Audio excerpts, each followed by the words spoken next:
ba ang mga daliri nyo? Mas mabuti nang maging maingat sa New Year.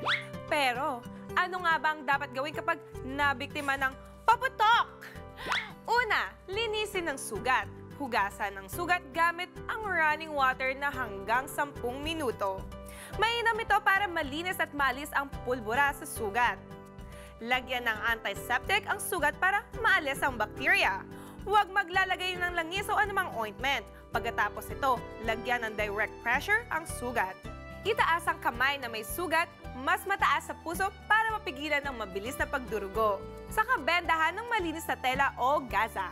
Pagkatapos ng first aid, dalhin agad ang pasyente sa ospital.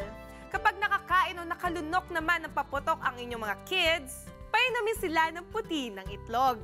6 hanggang 8 puti ng itlog ang dapat ipainom sa bata, habang 1 dosena naman sa matatanda.